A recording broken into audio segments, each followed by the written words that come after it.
Antibiotics वो दवा है जो बैक्टीरिया के खिलाफ काम करती है।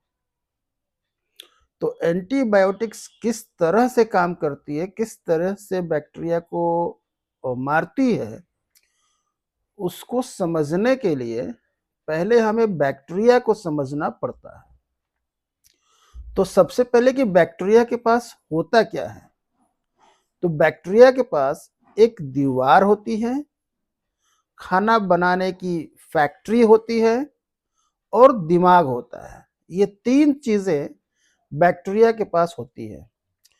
तो अब हमारी जो एंटीबायोटिक्स है वो भी इसी तीन चार तरह से काम करती है, या उसी तरह से कह सकते हैं कि बनाई गई है। तो सबसे पहले दीवार जो लेयर होती है बैक्टीरिया की, उसको तोड़ने के लिए पेनिसिलिन ग्रुप की जो दवा है वो होती है।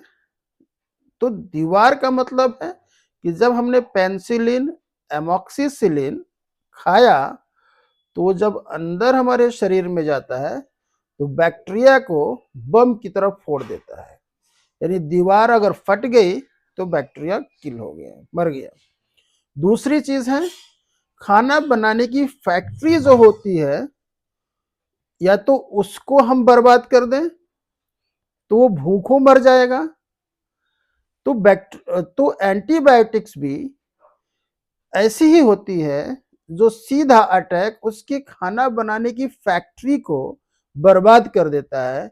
और इस तरीके से जब बैक्टीरिया को खाना नहीं मिलता है तो बैक्टीरिया मर जाता है। उस ग्रुप में एजिथ्रोमाइसिन, डॉक्सीसाइक्लिन दवाएं होती हैं। तीसरी चीज दिमाग होता है बैक्टीरिया के पास। तो जो दिमाग है, जो ब्रेन है, अगर उसको हम स्विंग कर दें, मूड चेंज कर दें, या हम यूं कहें कि बैक्टीरिया को हम पागल बना दें, तो भी बैक्टीरिया ना तो खाना बना पाएगा और फिर वो भूखों मर जाएगा। तो इसमें जो ग्रुप है सिप्रोफ्लॉक्सासिन या मेट्रोजिल, इस तरह की दवाएं बैक्टीरिया को पागल बना देता है। और जब बैक्टीरिया पागल बन जाता है तो फिर वो खाना नहीं बना पाता, अब फिर वो मर जाता है। तो एंटीबायोटिक्स इन्हीं तीन तरह से काम करती है हमारे शरीर में।